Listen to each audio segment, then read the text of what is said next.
Bueno, buenas noches para todos. Habíamos dejado este pensamiento semilla para comenzar con este proceso de la armonía. Si recuerdan, antes hablamos un poquito del color y de la música, ¿sí?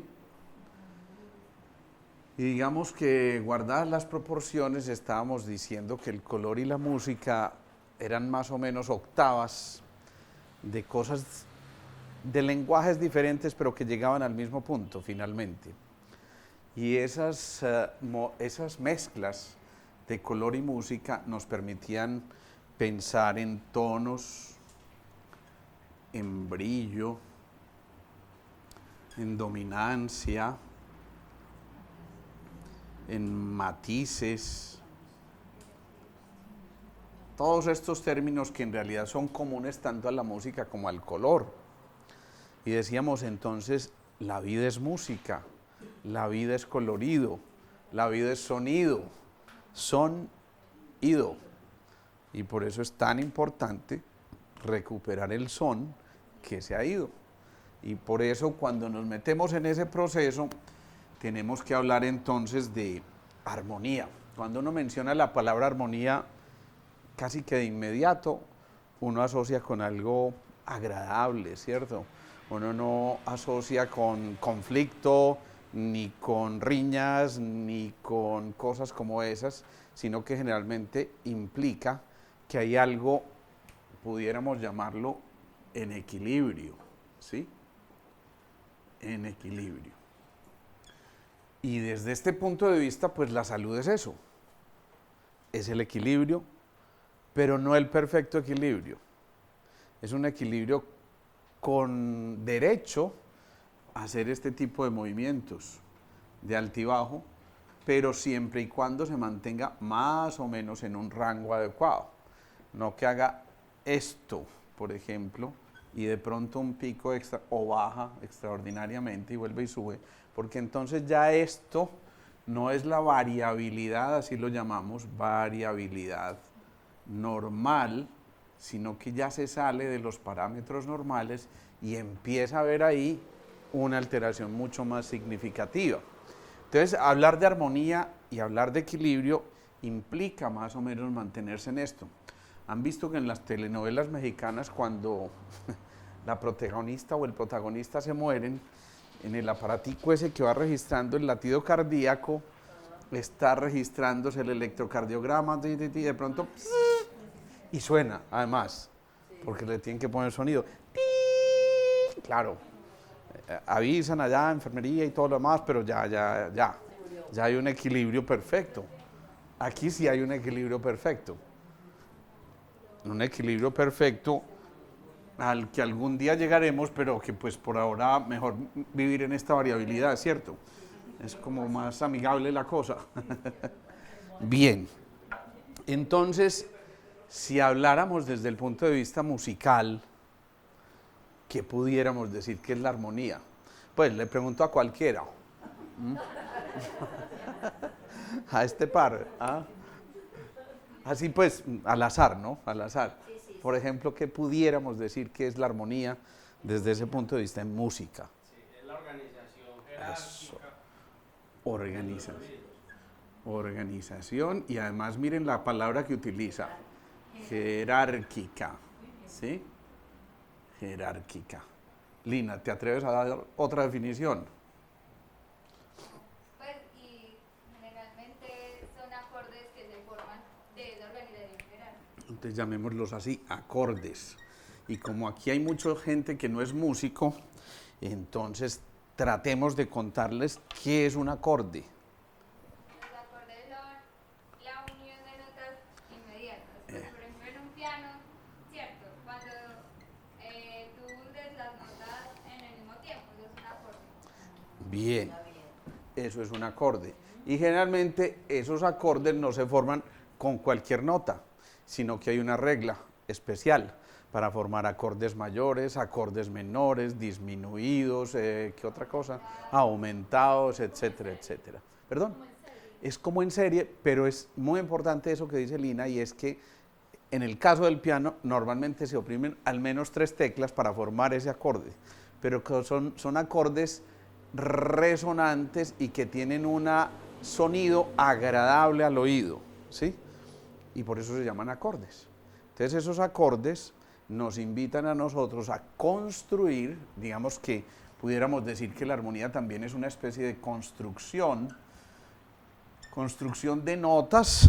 Esto parece que lo único que escribe es de notas, pero de notas no de cualquier manera, insisto, sino organizadas de tal forma que generen una sensación agradable, pero además ubicadas en el tiempo. Esto es muy importante, ¿de acuerdo?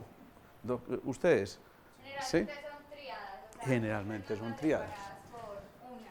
Eso es muy Esas importante. notas salen de los armónicos.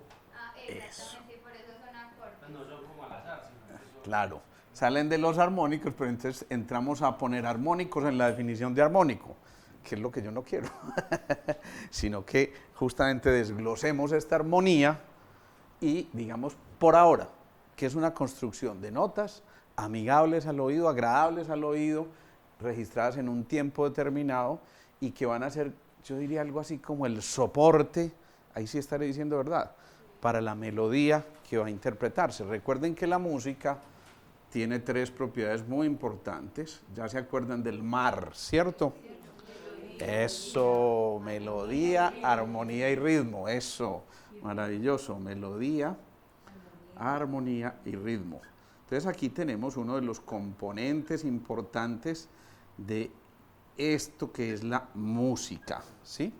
Entonces digamos que en la música hay eso, unos movimientos, ya decimos, armónicos que van permitiendo que se vaya construyendo una determinada información musical, insisto, agradable para el oído, agradable para el oído.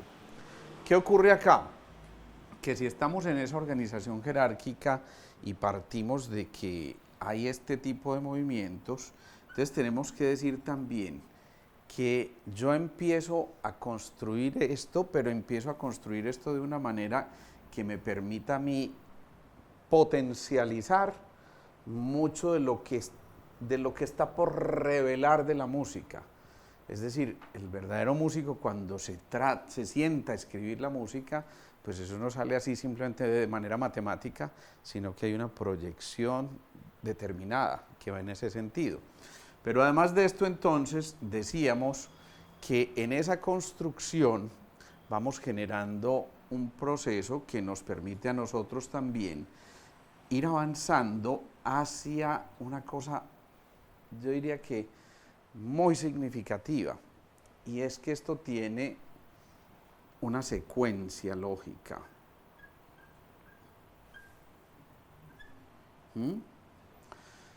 Esta secuencia va haciendo que, en la medida en que se van construyendo esas frases musicales, vayamos obteniendo una hilación, que es lo que normalmente estamos buscando cuando hay una patología determinada. Cuando hay una enfermedad, entonces no es tan simple como manejarlo ¿sí? Mocos igual antihistamínico, fiebre igual antipirético, infección igual antibiótico, sino que hay que tratar de ir a una causa mucho más profunda, y entonces en esa construcción de la vida, miren lo que ocurre. Normalmente en esas escalas del piano, cuando uno pasa del primer do del piano, digamos que un piano normal tiene 7 escalas, ¿no? O sea, do, re, mi, fa, sol, la, si, do, empieza la segunda escala. Y ojo a esto, porque ahí si hablamos de notas básicas, entre el do primero y el segundo do, ¿hay cuántas notas? 7 notas. Ojo, ojo, porque este dato es importante. 7 notas. Recuerden que hay 7, pongamos aquí, música y color. Hay también 7 colores en el arco iris, ¿sí? Esto de verdad no debe ser al azar. Pero además nosotros tenemos 7 chakras o centros de energía, o 7 glándulas principales, si alguien las quiere llamar desde la connotación occidental. Listo, 7 días de la semana. Y si le meten política, por allá Carlos dice que al hombre le tocan 7, y en fin, eso lo dice Carlos, yo no. El caso es que 7 colores, ¿sí? Ayer fueron 7 goles. Y hijo de pucha. Puñalada trapera fue esa. No. Uy, esa dolió. No, me desarmó. No, pero hoy no se habla de fútbol porque es que no cabe aquí no es muy importante el tema ahora. Y Fernando, por Dios, hombre. Yo lo hubiera esperado de cualquiera menos de Fernando. Bendito sea mi Dios. Pero bueno, 7 notas. Ojo, pero si nosotros pasamos acá, ojo, de ese primer do al segundo do, si contáramos unas notas que en música se llaman sostenidos o bemoles, entonces realmente de un do a un do hay ¿cuántas notas? 12 notas. 12 notas, ¿sí? 12 notas realmente si contáramos, insisto, los bemoles y los sostenidos en música. No importa que no sepamos mucho de música, pero lo que los quiero llevar es a una cosa muy significativa. Recuerden que además son 12 portales del alma, ¿sí? 12 portales del alma. Eso, bueno, son 12 apóstoles, son 12 meses, listo. Pero además de eso, son 12 arquetipos, ¿sí? ¿Se acuerdan cuando hablábamos del huérfano, el inocente, el buscador? Bueno, ya todos ustedes se saben esos arquetipos. Algunos son nuevos por aquí, pero poco a poco nos vamos familiarizando con este lenguaje. Lo cierto es que entre estos 12 y estos 7 está ocurriendo casi que un proceso medio mágico. Pero para que se construya también adecuadamente, yo decía, se necesita que haya tiempos entre un acorde y otro, ¿cierto? Y que se lleve un ritmo, y eso implica, si hablamos de ritmos, necesariamente tenemos que hablar de ¿qué? Pausa. Exactamente, de ritmos y de pausas. O sea que el perfecto equilibrio, la armonía perfecta en nuestra vida tiene que llevar movimiento, acción, pero también pausa. Y estamos moviéndonos en esas dos extremos. Movimiento, pausa, movimiento, pausa, movimiento, pausa. Y estamos rescatando eso. Por eso decimos que cuando alguien, imagínense ustedes, empezaron a tocar una guitarra por primera vez en su vida.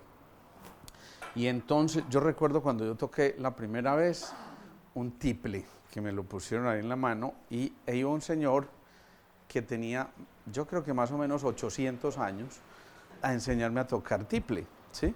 Por cierto, cuando yo empezaba a tocar el tiple, él se quedaba dormido. Pero me acuerdo muy bien que cuando yo empecé, trataba de tocar y decía, Pepito en Pensilvania, ¿qué haces tú? Y volví a empezar porque me enredaban todas esas cuerdas. Imagínense, cuando eso pasa y se me enredan las cuerdas para poder pasar de una nota a otra, ¿qué tengo que hacer? Pausa. ¿Sí? Pausa. Cuando uno toca la melodía de corrido, entonces fluye perfectamente esa melodía y se oye mucho más agradable. Cuando uno está cantando, entonces dice, yo soy rebelde porque... Y uno es como, siga, ¿no? Claro, se desespera.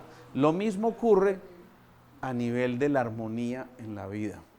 Si estamos llevando ritmos y pausas, entonces nos permitimos fluir, y tenemos que decir que la verdadera armonía es un flujo perfecto, conservando el ritmo perfecto, implica también que conservemos las pausas perfectas, porque si nos prolongamos en las pausas, entonces ya tampoco es agradable al oído.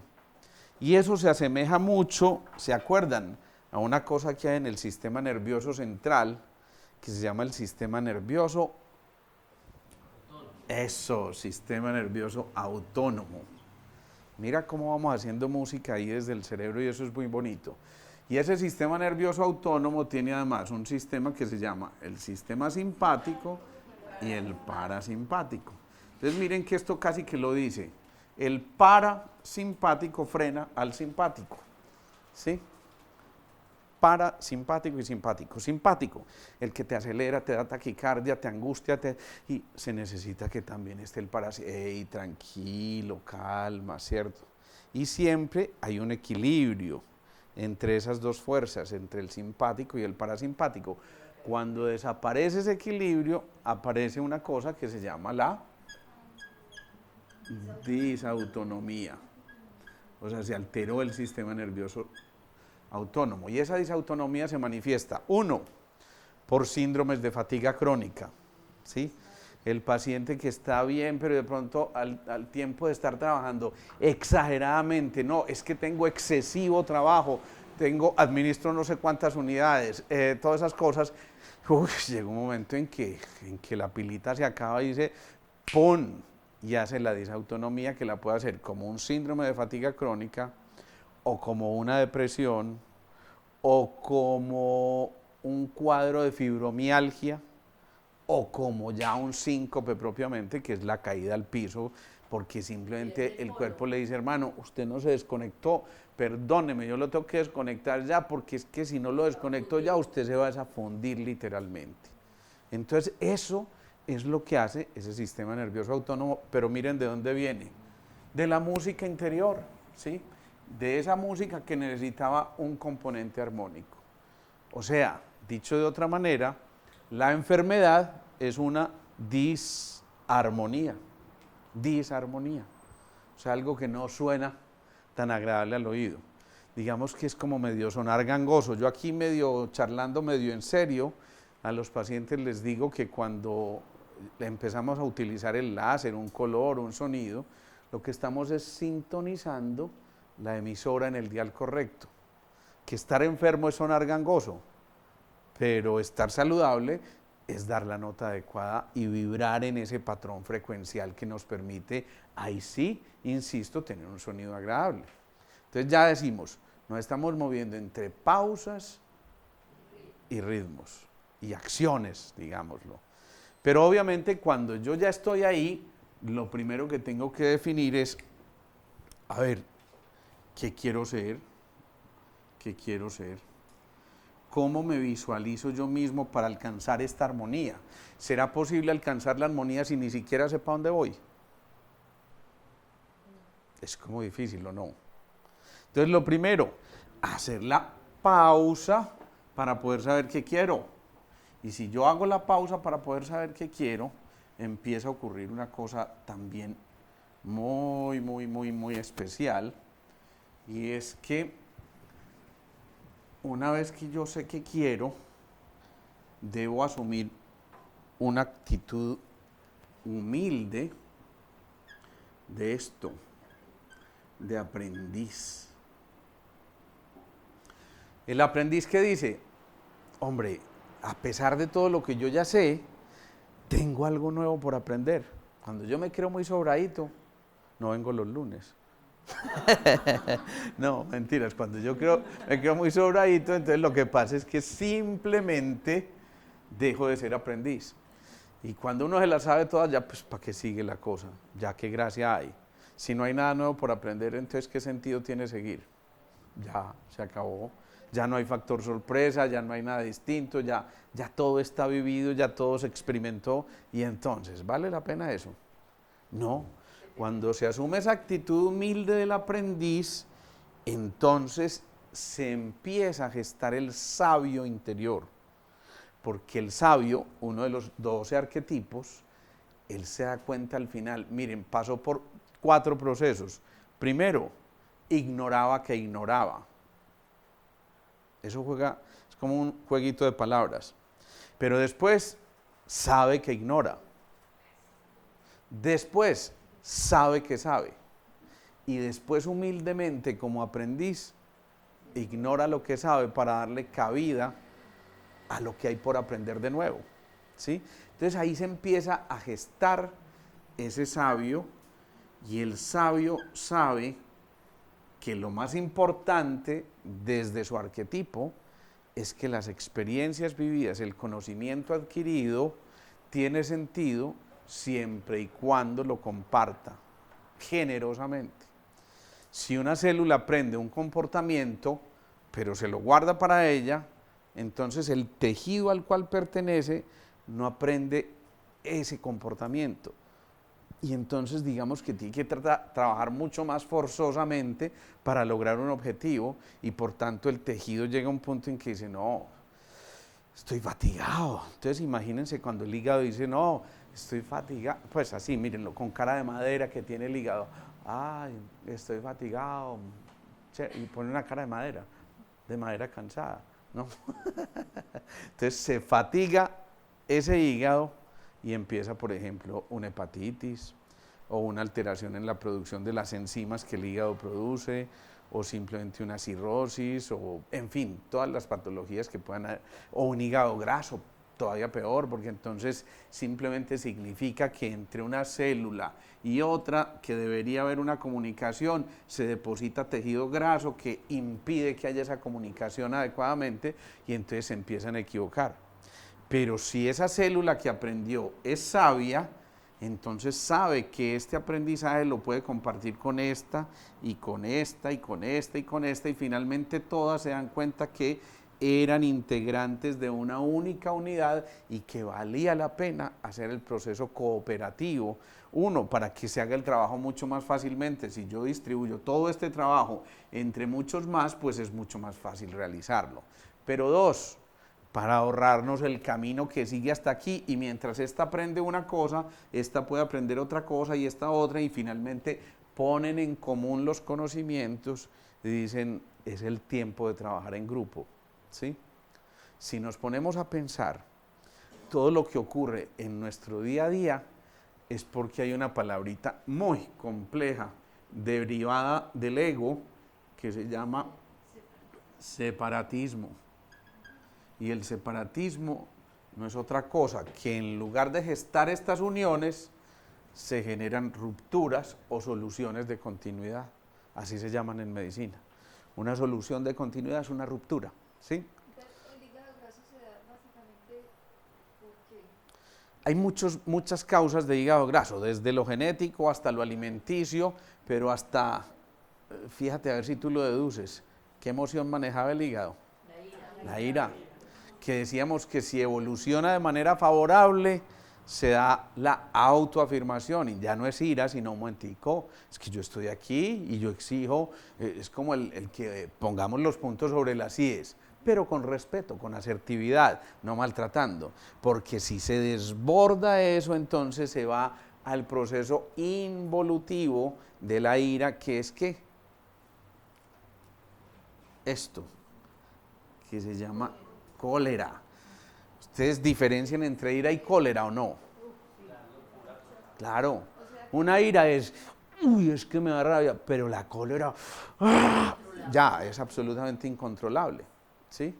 Entonces, ojo, porque si se desborda hacia la cólera, esa emoción tóxica también puede llevar a que ocurra ahí directamente, y esa emoción, es decir, un depósito graso, y esa emoción puede derivarse de muchas cosas. Uno, porque soy intolerante a la frustración, me dejó mi novia y entro en un proceso al principio de depresión, pero además me enteré que fue porque mi amigo le dijo a ella que no valía la pena que continuáramos en este proceso, que cómo era posible que yo me hubiera ennoviado con él.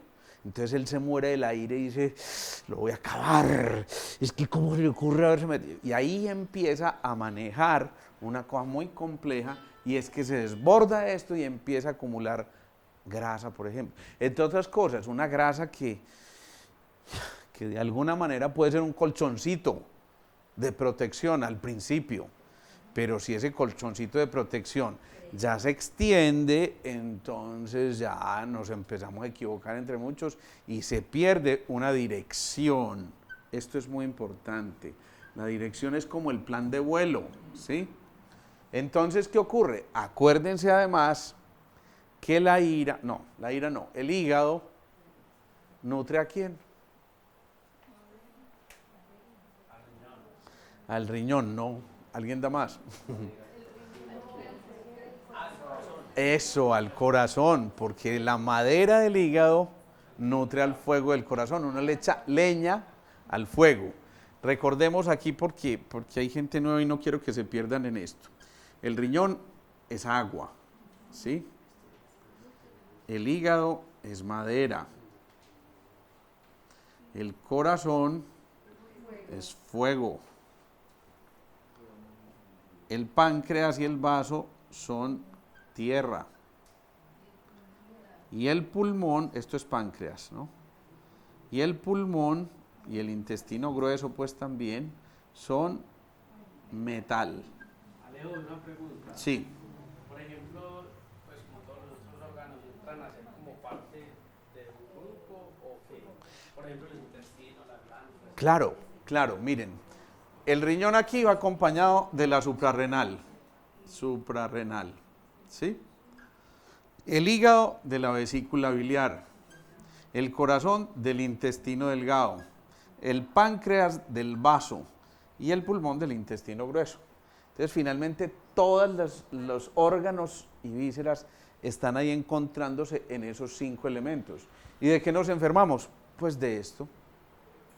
Quiere decir que, en realidad, si nosotros entendiéramos esa teoría de los 5 elementos, entenderíamos por qué nos enfermamos de una cosa y cómo podemos prevenir. Una cosa es que a mí me dio una rabieta ocasional por alguna... Me tiraron el carro a propósito y yo me morí de la ira, desgraciado, vos sos el hijo de... Bueno, ¿cierto? De la señora esa, ¿cierto? Y en ese momento a mí me da ira, pero bueno, ya se me pasó. No es una cosa que ocurra con frecuencia. ¿Te quedaste en algo, Beatriz? Sí, la del hígado. El hígado, Hígado y vesícula biliar. Vesícula biliar. Vaso y páncreas. ¿Sí? Entonces, si me da una rabieta ocasional, pues no tiene mayor problema.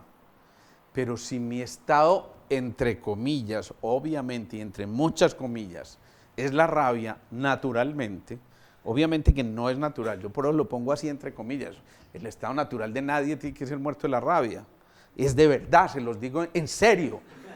¿Sí? Entonces, si yo todo el tiempo estoy alimentando la rabia,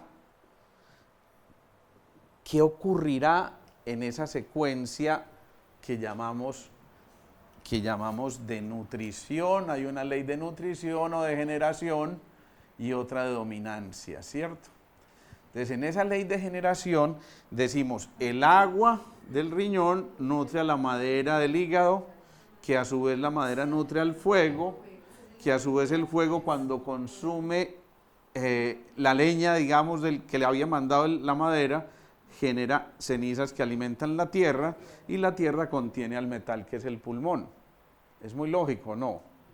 Alejito, un poquito más clarito de tierra metal, por favor. Me voy a ir despacio porque esto es muy importante. Hagámoslo despacito porque esto vale la pena repasarlo, no importa. Entonces, miren, el riñón y la suprarrenal es una glandulita que está encima del riñón y que, ojo, que maneja gran parte del estrés. Y estas dos generan el agua, pongámoslo por aquí, el agua, ¿sí? Agua, riñón, suprarrenal, ¿sí? Esa agua, a su vez, nutre, uno le echa agüita ¿a quién? Al arbolito, ¿cierto? Al arbolito que es la madera. Y esa madera, entonces, es el hígado y la vesícula biliar. Aquí estoy contando la ley de generación.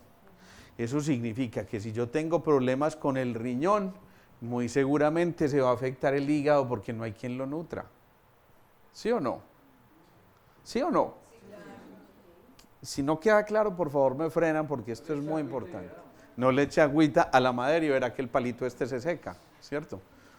Ese palito. Bueno, entonces la madera, a su vez, sí. ¿Todo podría empezar por lo del riñón entonces? ¿O qué? Pudiera, pero yo puedo empezar desde por aquí. Digamos que a lo mejor no falló el riñón, sino que falló de primero el hígado. Y el hígado, que es la madera, ¿a quién ir a nutrir? Uno le echa leña, ¿a quién? Al fuego. Y el fuego es entonces el corazón y el intestino delgado, ¿sí? O sea, que si yo tengo un problema del hígado, mira, madera o vesícula biliar, es muy probable que luego se me descuadren o el intestino delgado y no absorba bien los alimentos, o el fuego, que es el corazón, y me dé una arritmia, o se me suba la presión, o me dé cualquier cosa del corazón. ¿Vamos hasta ahí? Y todo lo cardiovascular, pues. Todo lo cardiovascular, arterias, venas, todo eso, lo cardiocirculatorio. Tiene que ver algo con el corazón, pero hay una cosa central que lo regula, que es el sistema nervioso autónomo, y dentro de esos una cosa que se llama el hipotálamo. Pero el hipotálamo es como el corazoncito del cerebro, mira lo especial, se comporta como eso, ¿sí? Sigamos aquí. Cuando el fuego consume la leña, o sea, la madera, ¿qué genera? Cenizas. Y las cenizas, eso, van a la tierra, alimentan la tierra. Y la tierra, decíamos nosotros, es el vaso y el páncreas, ¿sí? ¿Qué hace el vaso, Alejo? El vaso es el gran bombeador de energía en el cuerpo. De hecho, el vaso, que no es lo que uno trotaba y decía medio vaso, no, ese era el colon. Pero en realidad el vaso, que queda en este lado izquierdo, es tan importante que es el único órgano que tiene 2 chakras a falta de uno. Todos los demás, digamos que tienen, pero este tiene un chakra anterior y un chakra posterior. Y ese vaso es el que se encarga de bombear toda la energía a todo el cuerpo. Eso es muy importante. Entonces, yo diría de los más significativos, porque sin energía, puede que tengamos energía, pero si no hay quien la bombee, nos quedamos fregados, ¿cierto? Dime. Mucho.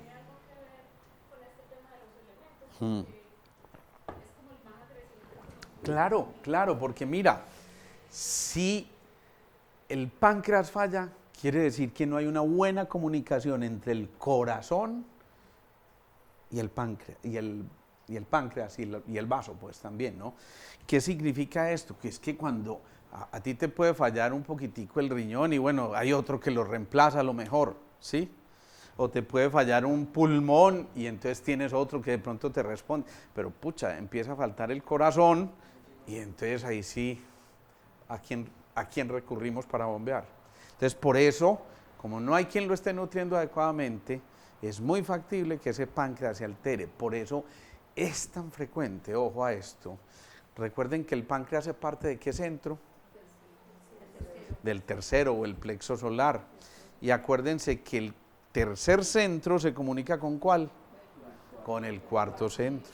Entonces, si no hay una buena comunicación entre el corazón y el páncreas, si no hay una buena comunicación entre mi centro relacional con los apegos y yo más bien genero dependencia, entonces ese páncreas va a sufrir mucho.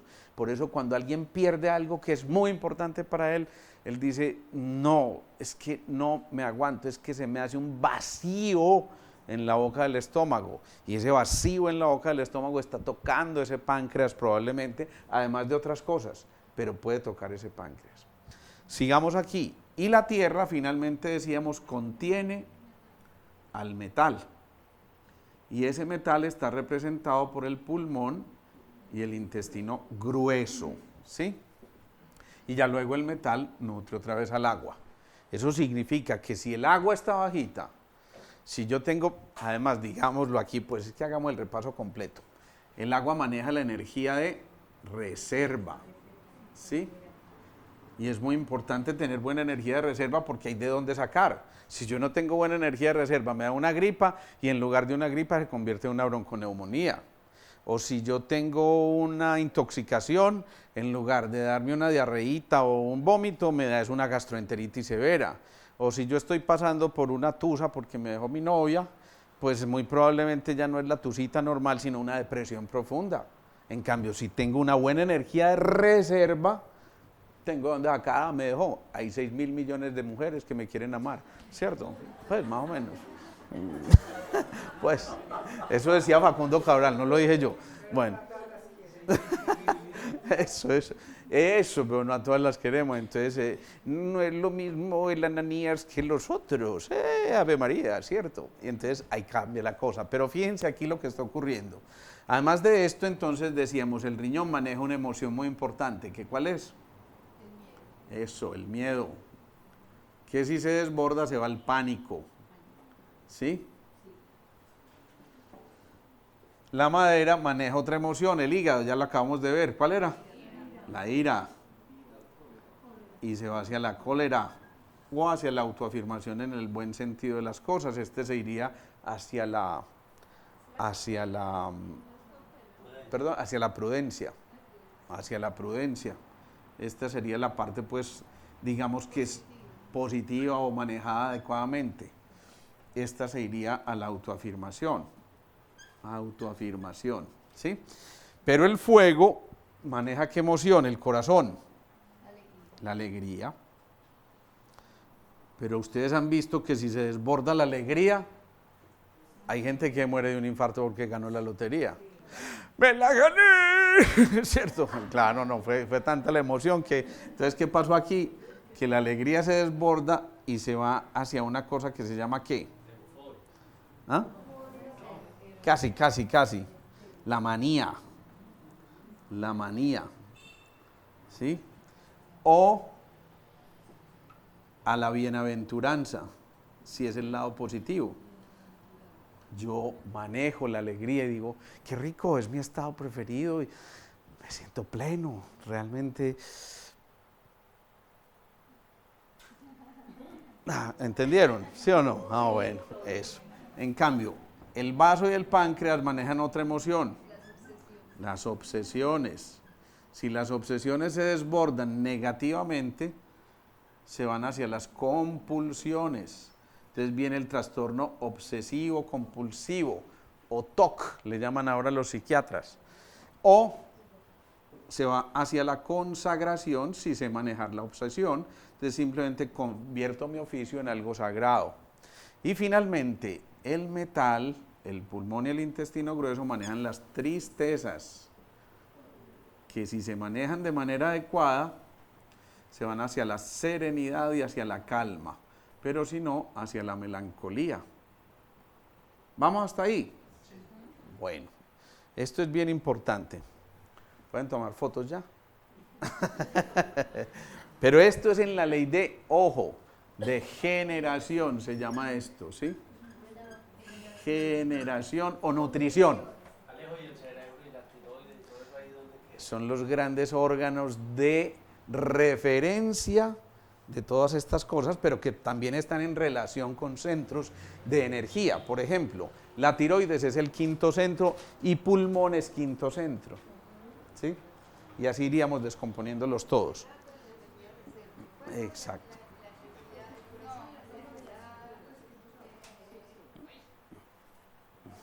Yo sé a dónde te quieres ir, no es la energía magnética. La del corazón es la energía magnética, recuerda, el magnetismo se da exactamente, ese sería el corazón, ¿dónde está? Magnética. ¿Y entonces la eléctrica dónde queda? Bueno, en el cerebro, allá vamos, pero bueno, sí.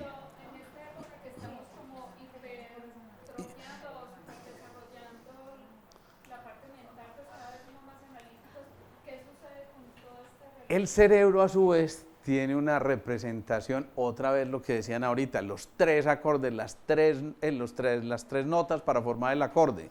Esa ley del 3, esa tríada es muy importante porque en el cerebro también tenemos la tríada. Entonces hay una parte eléctrica que es la visión, la proyección, ¿sí? Hay una parte magnética que es la nariz y el gusto también, y otra parte reticular o ancestral que es la parte de los oídos. Entonces también es, cada partecita del cuerpo se divide así. Entonces, por ejemplo, aquí hay 3 falanges. Entonces la distal es la eléctrica, la última que se creó. La del medio, obviamente la magnética. Y la proximal es la reticular. Pero como seres no hay alguna disfunción cuando uno es tan analítico, Cuando uno es muy analítico, está muy obsesionado por las cosas, Y entonces exacto, ese pensamiento rumiante es ese páncreas, ese vaso y ese páncreas, sobre todo el vaso, que te está produciendo esa emoción obsesiva. Tengo que hacer para mañana el trabajo. Uy, para mañana tengo que hacer el trabajo, pero para mañana, lo tengo que hacer. No, pero para mañana, no, lo tengo que hacer y bien hecho. Y además me lo van a revisar y yo tengo que, no, perfecto, esto tiene que quedar, no, y todo el tiempo estás en esas, rumiando y rumiando, y entonces se baja la energía del páncreas porque estás dándole todo el tiempo a eso. No, la de reserva es la del riñón, mírala. ¿Sí? Carlos.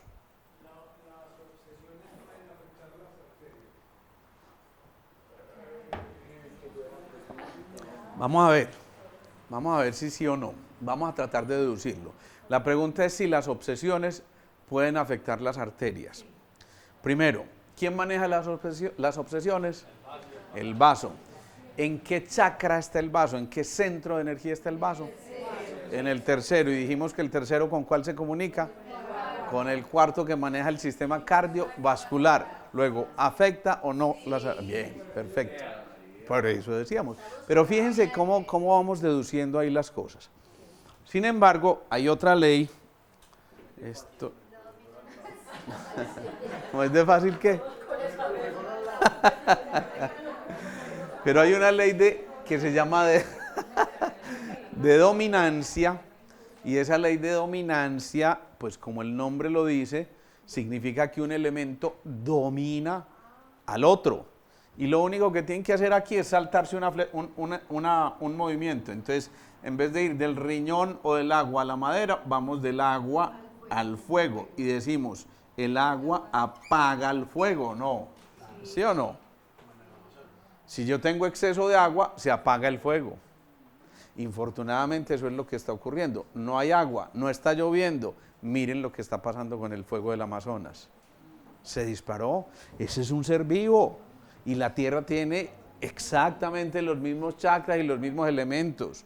Luego, ojo a esto. Miren, que es que eso sonó a charla, Simón, pero tiene una connotación muy importante.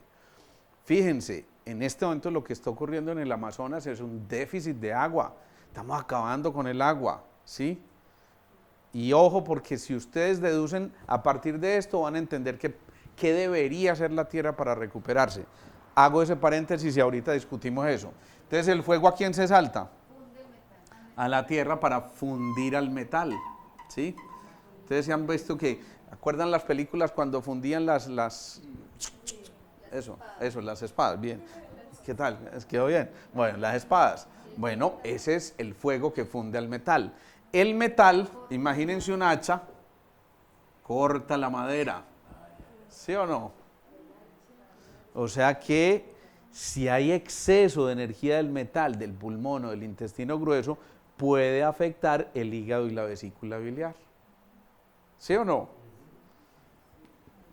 Me encanta, neuronas en ebullición, qué maravilla. Después, entonces la madera penetra en la tierra, las raíces del arbolito penetran en la tierra, ¿sí o no? ¿Sí o no? Y finalmente la tierra absorbe al agua, ¿sí? Eso, miren cómo se formó la estrellita esa, la estrella de David, ¿sí? Bueno, la charla no iba a ser de esto, pero no importa. Entretengámonos porque esto es importante que lo tengamos ahí en cuenta. Voy a poner un ejemplo. Volvamos a la tierra. La tierra es un ser vivo, insisto. La tierra en este momento está, por lo menos en ese sector de la Amazonía, consumida por el fuego. ¿Quién regularía el fuego? El agua. Pero no hay agua. Se secó el agua, estamos en tiempo de sequía. Entonces necesitamos que haya más agua. ¿Estamos de acuerdo o no?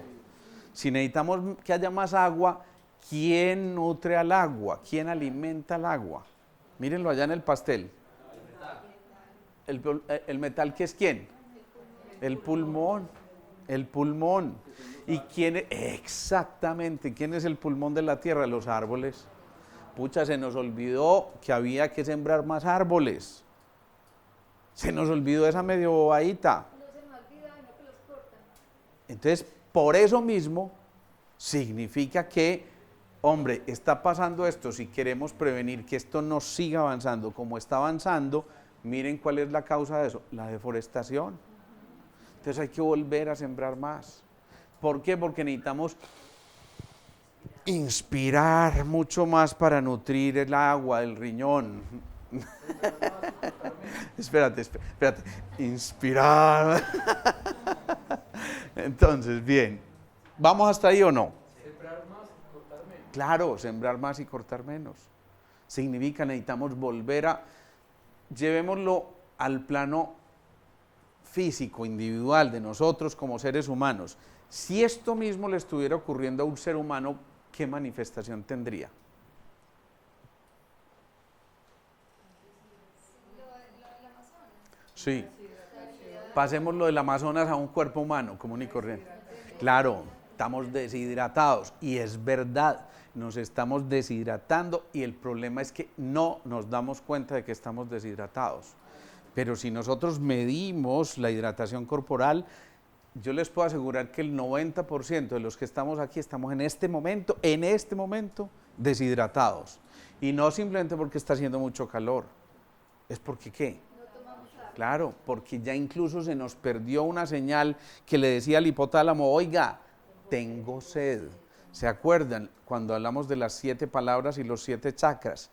Yo los remito a que vuelvan a ver ese videíto ahí en el canal de YouTube, porque pueden ver ese video donde van a entender muy bien estos movimientos y por qué esos 7 chakras tienen que ver también con toda esa parte de las 7 palabras y de todo el simbolismo que nos mostraron en la Semana Santa, ¿sí?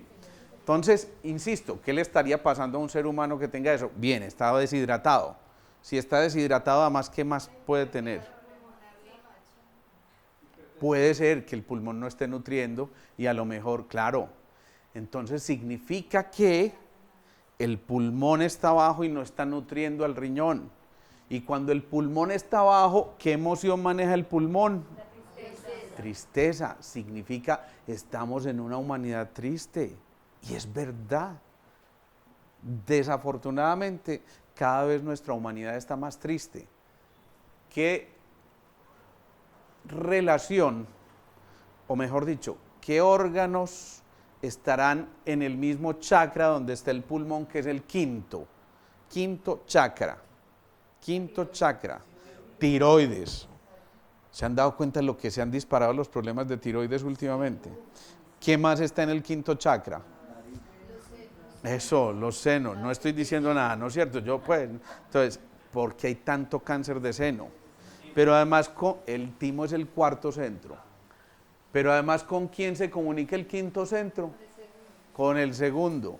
Y por ejemplo, en el hombre, ¿qué hay en el segundo centro? La próstata, el cáncer tal vez de los más frecuentes que hay en este momento en el hombre, el cáncer de próstata. Eso significa que si tenemos todo este cáncer de mama y todo este cáncer de próstata, es porque estamos tristes, nos falta un poquitico más de chispa, de alegría, de entusiasmo. Miren todo el significado que esto tiene y el simbolismo que esto tiene. Esto no se trata simplemente de si fue una ONG o no la que generó todo esto, las siembras, ¿cómo se llama? Ilegales y el narcotráfico y esas cosas. No, es que hay un lenguaje mucho más profundo detrás de todo esto que hay que tratar de rescatar. Infortunadamente se reúnen las 7 grandes, 7 además, a conversar de estas cosas. Pero las 7 grandes potencias se reúnen y se preocupan por los recursos con los que vamos a manejar esto ahora, inmediatamente. Pero eso es pintar la humedad porque viene la visita, como les he dicho muchas veces. Eso no va a quitar el problema de fondo. Y de hecho, esto ya había ocurrido hace 8 años, ¿sí? Entonces, si eso está ocurriendo, es porque no estamos quitando, en este caso, la humedad y más bien decidimos pintarla para que nadie la viera. Pero esto se va a descamar otra vez. ¿Sí o no? Bien. No, en el ejemplo que estoy poniendo, Bueno, ojo a esto. Les pongo otro ejemplo. Si yo estoy, vamos a tomar lo que estabas diciendo. ¿Cómo es que es tu nombre? Paola. Si estamos muy obsesivos y estamos echándole demasiada cabeza a las cosas, ¿quién maneja las obsesiones? ¿Quién vaso maneja las obsesiones, no? Bueno, entonces el vaso maneja las obsesiones. ¿Y el vaso a quién nutría? Nutría, eso, al pulmón y al intestino grueso. Por eso la gente cuando echa demasiada cabeza en las cosas, el colon dice, hey, me puedo poner irritable. Y entonces se da el colon irritable, ¿no? ¿Sí o no? Sí. O se inmunodeprime un poquito y el pulmón empieza a cantar a través de las vías aéreas. ¿Qué será que me está dando gripa cada 15 días? ¿Sí? ¿Qué será lo que me está pasando? Es que no paso de una. A mí se me está quitando, tomo antibióticos y al mes estoy igualitica. Esos antibióticos ya no sirven sino para limpiar vidrios. ¿Será eso? ¿O será que es que un momentico estamos tratándolo desde donde no es? Nos estamos yendo a lo sintomático, pero no al origen, ¿sí? Pero además de eso, ojo a esto, la tierra, ¿a quién domina? Al fuego, mírenlo ahí, que ahí está el pastel. Claro, absorbe al agua. Entonces, si yo estoy pensando obsesivamente en una cosa, va a haber un momento en que de tanto pensar se me agota la energía. Y por eso me da un síndrome de fatiga crónica. ¿Sí? ¿Por qué? Porque el riñón, la energía de reserva, se fue agotando porque, ¿cierto? No lo nutrió el vaso. ¿Sí o no? ¿Es cierto? O no lo nutrió, no, perdón, lo dominó el vaso. ¿Sí? Entonces, miren, si entendiéramos esto solo, ya habría un movimiento. Claro, mira, el vaso, obsesiones, tierra absorbe al agua, que es el riñón y es la energía de reserva. ¿La qué? Vejiga y vejiga, riñón, suprarrenal. Pongámosle aquí vejiga también. Bien por tu aporte, ¿sí? Entonces, claro. Cuando hay un síndrome de fatiga crónica, nosotros hablamos de que el pulso kapha está muy bajo y el pulso kapha, desde la concepción de los orientales, de los ayurvedas, es esa energía de reserva. Si yo midiera el pulso kapha de todos los que estamos aquí, en general 60-70% de la gente tiene la energía de reserva baja. ¿Por qué? Porque estamos a la carrera, estamos moviéndonos a toda hora. Eso es que, ¿quién se mueve así de un lado para otro? Mírenlo ahora en este momento en el Amazonas. ¿Lo están viendo aquí en el Amazonas? No me está. El fuego, ¿sí? El fuego se mueve continuamente, pero el fuego además, ¿qué le hace al agua? ¿Qué le hace al agua? El fuego. Eso la evapora, entonces la agota, ¿o no? Entonces un exceso de fuego agota el agua. Por eso el corazón necesita a alguien que lo regule, necesita un poquito de agüita que lo refrigere. Por eso un carro tiene una cosa que se llama ¿cómo? Eso, el radiador que refrigera, ¿sí? Es que fíjense que todo es absolutamente lógico. Esto parecería muy complejo, pero es excesivamente simple. Cuando uno lo repasa y se toma el tiempito y dice, ¡ay! Con razón a mí me dio la nefritis cuando era niño y después hice una hepatitis y después ahora mírenme la hipertensión. Claro. Hice una nefritis, riñón, no nutrió al hígado, que tampoco nutrió al corazón, empieza el problema de la hipertensión. Es todo perfectamente lógico. ¿Vamos hasta ahí o no? Tan tremendamente simple que es aterradoramente simple. Entonces, cuando estamos en la actitud del aprendiz, claro, todo está ligado. Cuando estamos en esa actitud del aprendiz para lograr la armonía, que era justamente la esencia de esta charla, cómo llegar a la armonía, el aprendiz tiene que hacer una cosa y es aceptación. Esta es una lección que tiene que aprender. Aceptación y compasión. En la aceptación se da muchas veces cuenta de que si no logró lo que no quería, lo que quería obtener, a lo mejor se ganó una lotería.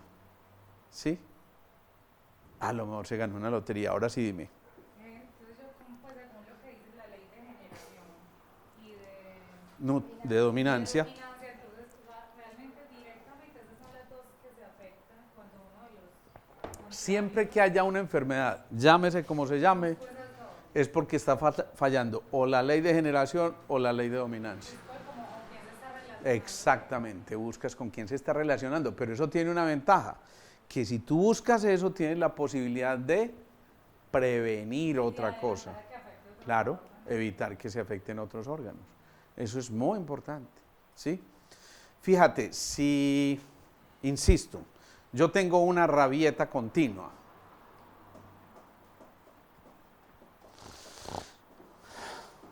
¿sí? Que yo tengo una rabieta continua, por Dios. ¿Sí me entienden? Que tengo una rabieta continua. Entonces yo, si no modifico mi actitud, esa rabieta se va a desbordar. ¿Quién manejaba la rabia? El hígado. ¿Y se va a desbordar hacia quién? A quien nutría. ¿Que quién era? El corazón. Me da el infarto. Me da el infarto. Y ustedes han visto que a tanta gente, en medio de una rabieta, ¡pum!, el infarto. Y los pobres empleados que dependen de quién se arriba, el señor tan rabioso. Ciertamente, ciertamente. Pero miren otra cosa, en cambio, si yo en lugar de cultivar la ira, me autoafirmo, me reconozco, pero además me autoafirmo, eso es bueno, entonces voy a tener un corazón nutridito. Hey, venga a ver que aquí sí lo nutro yo, pero bien, a lo bien parche, ¿cierto? Y es otra cosa completamente distinta. ¿Estamos o no? Bueno, entonces, si yo empiezo a desarrollar estas lecciones de aceptación y de compasión, yo necesito también desarrollar una cosa muy importante que se llama el coraje. Coraje, ¿cierto? J, ¿cierto? Coraje. Me queda la duda, sí es con J, ¿cierto? Vale. El coraje, entonces, ¿qué es? Es como, a ver, eso. En cristiano es eso, la berraquerita suficiente como para, un momentico, me tiemplo aquí, ¿cierto? Me tiemplo. Y si yo me tiemplo, entonces es porque aprendí de aceptación y de compasión, y entonces una vez hecho este movimiento tengo que hacer otro muy especial que se llama el agradecimiento. Y cuando yo soy capaz de agradecer, ahí ya la cosa cambia, porque es estar en un estado de gracia. Ese es el estado de gracia, saber agradecer, reconocer que en cada cosa que está ocurriendo yo tengo la posibilidad de que yo dé las gracias y entonces cambiar por completo el panorama. Si alguien te da las gracias, eso cambia por completo. Alguien, sí, puede ser a las 8:30, alguien, por ejemplo, te da las gracias. Gracias por recogerme a las 8:30, por ejemplo, ¿sí? Entonces uno le da las gracias y en medio de ese agradecimiento, el otro dice, ya lo hago con gusto, ¿sí? Te recojo con gusto a las 8:30 y apago el celular ya para que no suene, ¿sí? Por ejemplo, ¿no? Entonces, bien. Eso, el celular se prende solito ahí cuando lo van a recoger a uno, pero bueno, eso es... Qué maravilla. No, pero eso es alegría que nutre al corazón. Bien, entonces, después del agradecimiento, digamos que al pasar por esa faceta del agradecimiento, uno tiene que buscar también cómo mantenerse en ese estado de gracia. Y cuando uno tiende a mantenerse en ese estado de gracia, pues lo natural es que llegue a la mente ¿qué?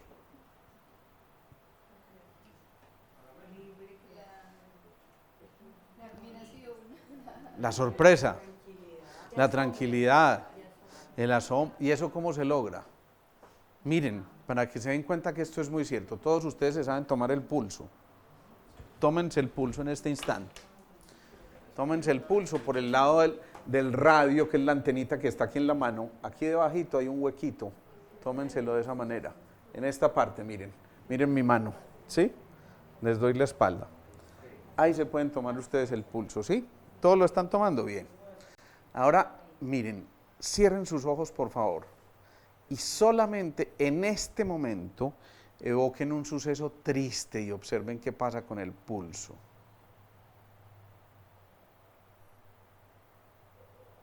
Bien. Ahora, tomándose el pulso, evoquen un suceso muy, pero muy alegre. Por ejemplo, para los hinchas de Nacional ayer, bueno, un suceso muy alegre, ¿sí? Bien. ¿Notaron algún cambio en el pulso? Con lo triste se aceleraba y con lo otro se... ¿Listo? ¿Puede ocurrir eso también?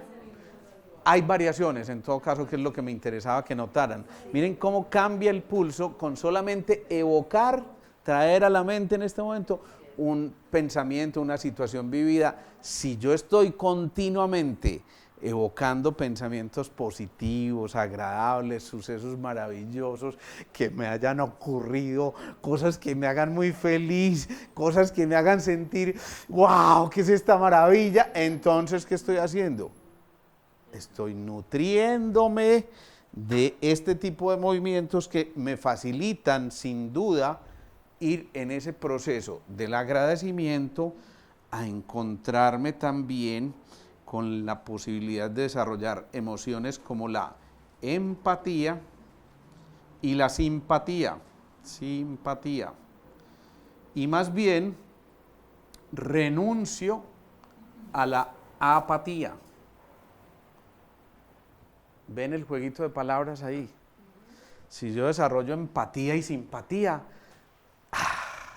yo no sé qué tiene Cristina, pero a mí me encanta estar con ella toda hora. Es que es completamente empática, María, es completamente simpática también. En cambio la otra es una apática. ¿Sí o no? ¿Es una apática? ¿Sí o no? Entonces, ojo, es bien distinta la apatía a la simpatía. Apatía, me importa un bledo, para no decirlo de otra manera. Y la empatía y la simpatía, oye, además uno dice, no sé, en serio, de verdad que no sé qué tiene, pero me encanta estar con esa persona. Y no es porque yo esté pensando en nada malo, Cristina, es porque de verdad me encanta estar con usted, ese pelito de trapeadora que tiene, esa... ¿Cierto? Entonces cambia completamente el panorama aquí, empatía y simpatía, ¿sí? Alejo, o sea que si ese cambio se ve en el pulso, a nivel interno en los órganos es... Necesariamente. Esa pregunta es muy importante. Que si ese cambio se ve en el pulso, a nivel interno están ocurriendo cambios. Ese es un sí rotundo. Además, ese sí rotundo lleva a que cambie por completo tu fisiología, es decir, tu comportamiento.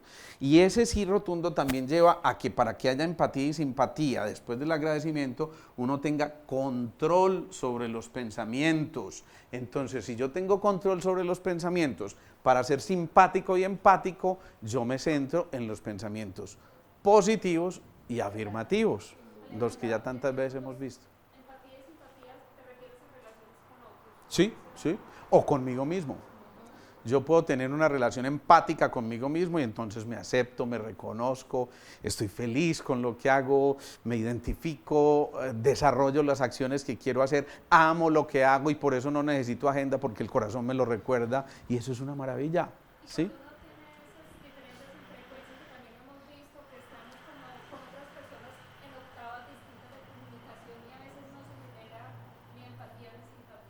Importantísimo, si no resonamos en el mismo patrón frecuencial, no vamos en este sentido, sino que nos chocamos y entonces no solamente interferimos, sino que podemos anular nuestra frecuencia o la del otro, ¿sí? Es así de importante. Y por eso cuando no hay una buena armonía, entonces se rompe la comunicación, hay una ruptura, hay una solución de continuidad, como lo decíamos ahora. Una vez obtenido este proceso, entonces viene ya el desarrollo del enfoque. Y entonces yo desde aquí me enfoco en lo verdaderamente esencial, renuncio a lo que no es esencial y dejo de hacerle caso a tanta pendejada, para no decirlo de otra manera. ¿Vale la pena que le desperdicie yo energía a esto que no tiene ningún significado para mí? ¿Vale la pena que yo me deje perturbar por el otro? ¿Vale la pena que yo diga, es que me sacó la rabia? El otro no te saca la rabia, te la sacas tú con las actitudes. Lo que hemos dicho, no cogemos no nos coge el trancón, uno coge el trancón. No, el trancón, ¿me entendieron? ¿Cierto? Había una vez un trancón, bueno, exacto. Entonces, ¿es que me cogió el trancón? No, el trancón no lo coge a uno, uno coge el trancón, ¿sí? Y si se desarrolla este enfoque, entonces significa que la energía eléctrica, la visión, la proyección a futuro está siendo orientada de manera adecuada, de tal forma que lo que yo ya estoy visualizando, de alguna manera está despejando el camino para hacerme más fácil llegar al objetivo. ¿Estamos ahí? Cuando uno pierde eso, entonces la vida se desenfoca. Y el problema no es simplemente de agudeza visual. El problema es que me pierdo yo en la ruta. Si yo no estoy enfocado, no sé para dónde voy, pues me pierdo y entonces este diálogo que había entre hígado, corazón, vaso, riñón, intestino, se pierde. Y cada uno empieza a irse por un camino distinto. Pucha, se nos perdió. Oiga, señor director de orquesta, ¿usted qué se hizo? ¿Me devuelve la música, por favor? Que es que estoy... Sí, claro. Pero llega el director y, hey, vengan. Es por aquí, vengan. Sigan, por aquí. Y los va llevando, entonces volvemos y nos encauzamos en eso. Cuando entramos en esto, entonces, uno tiene dos posibilidades. O reniega de lo que le tocó vivir, o simplemente aprende las lecciones, ¿sí? Entonces, uno de los aprendizajes más grandes es que cuando yo pierda, no pierda la oportunidad de aprender. O sea, que el aprendizaje no sea una pérdida completa, sino que al contrario, no me pierda esa oportunidad de aprender. Si yo aprendo, entonces rescato las 3 R's. Y las 3 R's son respeto por mí mismo, respeto por el otro y responsabilidad por mis acciones. No culpo a los otros de lo que están haciendo, sino que son mis acciones y las asumo desde mi responsabilidad. Y si eso pasa, entonces llega un momento en que uno casi que necesita, esto es algo que el cuerpo te pide, necesitas estar en soledad. Sol, edad del sol, edad de la transparencia, de la claridad, de lo que te permite ahí sí ver el camino despejado. Si entro en este camino de la soledad, esto significa que conquisto una cosa muy importante, que en música se llama ¿qué? El silencio. Silencio importantísimo en la música, ¿o no? ¿Ustedes qué dicen? Impresionante. ¿Qué sería de la música sin silencios? Eso sería una locura. Ya se convertiría en ruido y el ruido no es agradable para el oído. En cambio, el silencio te permita, por eso la Madre Teresa de Calcuta decía, Dios habita en el silencio. Y eso es cierto. Cuando logramos estar en silencio, en soledad, que es necesaria por momentos, entonces tenemos el precioso regalo de conversar con nosotros mismos y decir, vale la pena. Hago el silencio, que de otra manera es leído como la pausa, ¿sí? Si logro hacer ese silencio y me meto en mi interior, hago ese movimiento de introyección, entonces ahí sí se despierta el sabio y empieza a entender todo ese camino recorrido y empieza a darse cuenta que valía la pena la hilación, la conexión que tenía esto con esto y con esto y con esto, y entonces el panorama se amplía de tal manera que ya se convierte en una necesidad absoluta esto que necesita ser el sabio. ¿Cómo se llama esto? Claro, transmitir, compartir conocimiento. Y por eso es tan importante, por eso una mamá comparte su experiencia con su bebecito y lo va llevando de a poquiticos y de a poquiticos, y tiene 2 añitos y lo lleva, y tiene 10 añitos y lo lleva, y a los 40 también lo sigue llevando, y entonces el problema es que ya cae muy amañado, ¿no? ya esa es otra cosa. Entonces, fíjense la importancia que tiene eso. Esa introyección lleva, insisto, a que recuperemos el silencio interior que nos permite compartir la sabiduría, y ahí sí viene una recomendación, el factor sorpresa.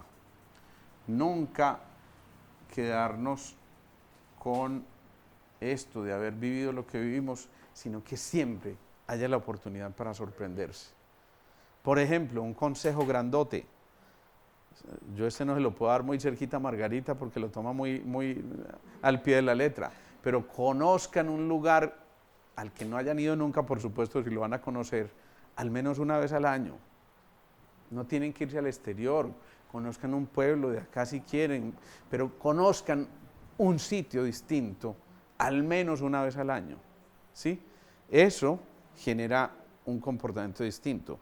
Cuando Margara nos cuenta de sus excursiones, mírenla ahí donde está y no para en la casa, se llama Margarita Calle ya.